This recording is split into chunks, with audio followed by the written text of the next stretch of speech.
गहलोत, माकन और डोटासरा में मुलाकात। करीब 1.5 घंटे तक तीनों में हुई चर्चा।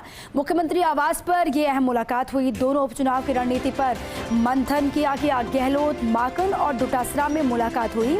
खबर यह है कि करीब 1.5 घंटे तक तीनों के बीच में चर्चा हुई। अब मुलाकात हुई, लेकिन क्या बात हुई वो भी जान लीजिए। दोनों उपचुनाव की रणनीति पर मंथन किया गया। प्रदेश संगठन को लेकर भी चर्चा हुई।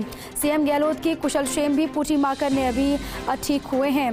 सूबे के मुखिया अशोक गहलोत और सक्रिय एक बार दिखाई दे रहे, एक्टिव हो गए चुनाव से पहले, इसीलिए जब मुलाकात हुई तीनों के बीच में तो माकन साहब ने सीएम का हालचाल भी पूछा। अब आज चुनाव प्रचार में तीनों नेता एक साथ जाते हुए दिखाई देंगे। अब तीनों, डोटासरा, माकन और सीएम अशोक गहलोत और इनके साथ में सचिन पायलट भी चुनावी क्षेत्रों का दौरा करेंगे एक साथ। खबर यह कि एक ही हेलीकॉप्टर में जाते हुए दिखाई दे सकते हैं।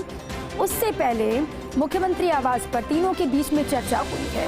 अब किस तरीके से आज की पूरी रूपरेखा होगी, किस तरीके से उपचुनाव की तैयारी करनी है और क्या पूरा रोड मैप होना है, क्या रणनीति होगी, किस तरीके से आगे बढ़ेंगे, इसी अलग अलग पॉइंट्स पर चर्चा हुई होगी। जाहिर सी बात है क्योंकि ये उपचुनाव बहुत अहम है। वल्लभनगर धरियावत ये कहा जा रहा है, वो किसी को भी आप सुन लीजिए, मुख्यमंत्री हो, पीसीसी चीफ हो, प्रभारी अजय माकन हो या फिर कोई भी नेता, कोई भी चेहरा, आम कार्यकर्ता कांग्रेस का क्यों ना हो, दोनों ही उपचुनाव को लेकर ये कहा जा रहा है उनकी तरफ से कि जीत कांग्रेस की होगी क्योंकि सरकार ने जो काम किया उसी पर मोहर लगने वाली है। अभी हाल में बीते महीनों में जो उपचुनाव हुए वहाँ पर भी कांग्रेस को अच्छा रिस्पॉन्स मिला, रिजल्ट अच्छा मिला, इसीलिए ही गदगद है कांग्रेसी और ये कहा जा रहा है कि इस बार भी दोनों ही सीटों पर कांग्रेस की जीत होगी। हालांकि दरियावत के लिए कहा जाता है कि वो बीजेपी का गढ़ है। अब वहां पर जो आपसी कलह निकल करके सामने आ रही है, बीजेपी के भीतर से जो विरोध के स्वर दिखाई दे रहे हैं, उससे कहीं ना कहीं बीजेपी को नुकसान हो सकता है और इसका फायदा कांग्रेस उठा सकती है। अब क्या होगा, जो दावे किए जा रहे हैं वो हकीकत में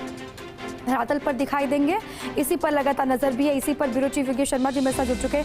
योगेश जी, आज का दिन बहुत अहम है उपचुनाव के लिहाज से भी और खुद कांग्रेस के लिहाज से भी। एक मंच पर बैठे हुए दिखाई देंगे सभी दिग्गज, वो सीएम हो, सचिन पायलट हो, डोटासरा और अजय माकन।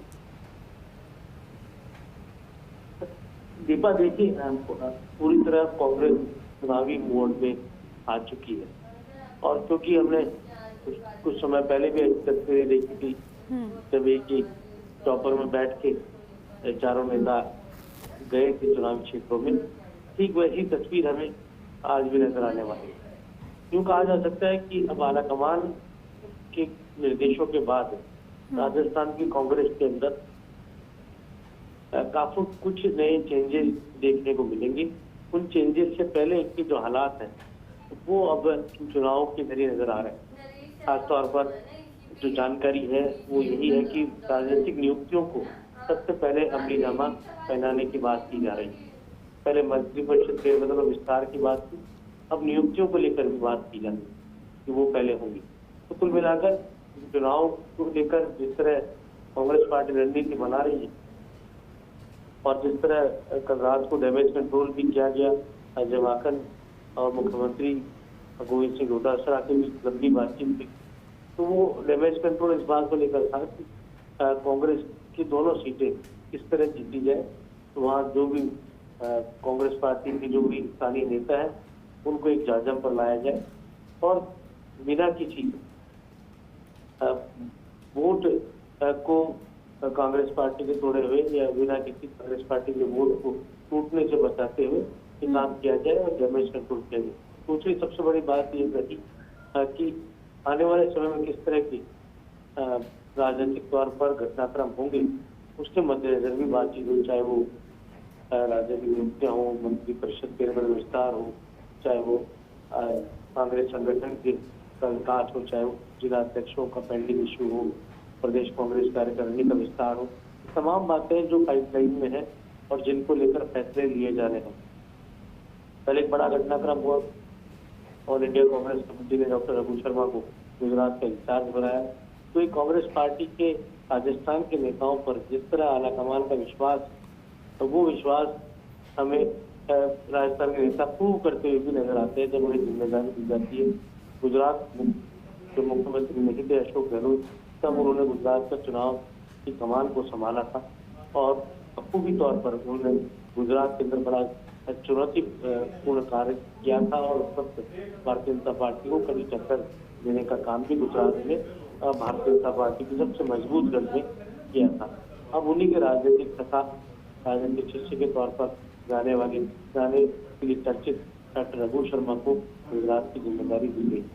अब जाहिर सी बात है अशोक गहलोत से राय ली होगी और इस बारे में आलाकमान ने फैसला किया होगा, क्योंकि अशोक गहलोत का गुजरात का पुराना एक्सपीरियंस है और वो वहाँ की सियासी मंच को, राजनीतिक जमीन को, भूगोल को अच्छी तरह जानते हैं और यही कारण है कि राजस्थान के नेता को ही फिर से दायित्व गुजरात का दिया गया।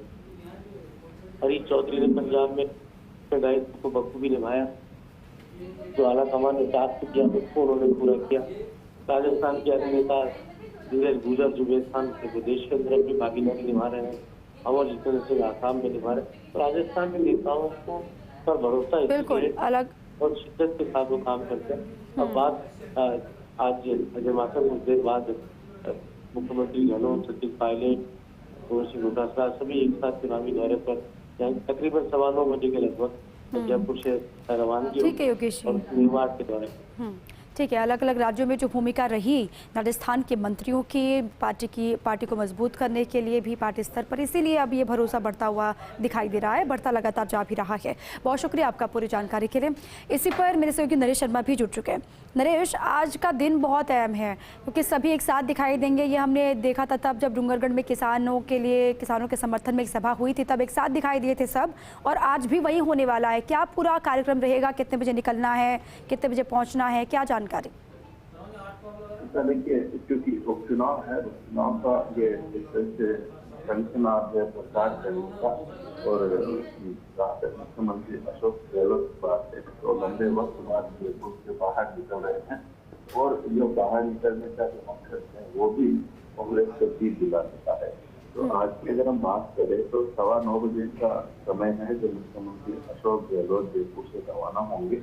उनके साथ प्रदेश प्रभारी अजय माकन रहेंगे और सचिन पायलट जा रहे हैं। जिनकी आप बात कर रहे हैं क्या वो तस्वीर एक बार फिर से दिखाई देगी? बिल्कुल तय हो चुका है कि जो एकता की तस्वीर है वो फिर से कांग्रेस की जो कार्यकर्ता है उनको दिखाई जाए, जो पिछले कुछ समय से अलग अलग शुरू में बात कर रहे थे उनको संदेश दिया जाए कि सभी जो नेता है, बड़े नेता है, वो एक जाजम पे है, एकजुट है और जो कांग्रेस आलाकमान का जो निर्देश है उनकी पालना होती है। करीब 11 बजे उदयपुर का जो वल्लभ नगर है जहाँ पे उपचुनाव होने हैं वहाँ पे पहले सभा होगी। आज जो नामांकन दाखिल किया जाएगा की तरफ से और उसके बाद 12:30 बजे वल्लभ नगर अशोक गहलोत है वो रवाना होंगे और 1 बजे तक समय रियावत के लिए प्रताप रियावत में जो चुनाव है और तो यानी कि आज 2 सभाएं मुख्यमंत्री और दोनों सभाओं में भी ये चारों मौजूद रहेंगे। उसके बाद से 2:30 बजे जो है रियावत रवाना होंगे। तो 4 से 4:30 बजे के बीच में जयपुर पहुंचने का कार्यक्रम। 2 चुनावी सभाएं अशोक गहलोत रहेंगे। मुख्यमंत्री पिछले जो उपचुनाव हुए थे उनमें भी कांग्रेस और एक बहुत का मतलब है वो गवाही थी। तो ऐसे आ जाए कि सरकार है वो इस बात के आधार से बहुत माना जाती है कि जो सरकार मुख्यमंत्री अशोक गहलोत ने जनता के विकास के कार्य किए हैं उसके आधार पर जनता जीत दिलाता। ठीक है नरेश, ठीक है, बहुत शुक्रिया आपका पूरी जानकारी के लिए। जो काम किए हैं, जो धरातल पर काम हुआ, जो सरकार ने अभी तक किया है, उसी काम के लिहाज से जनता उन्हीं को वोट देगी और दोनों ही विधानसभा उपचुनाव में कांग्रेस की जीत होगी, ये हर किसी का दावा है। बहुत शुक्रिया पूरी जानकारी के लिए।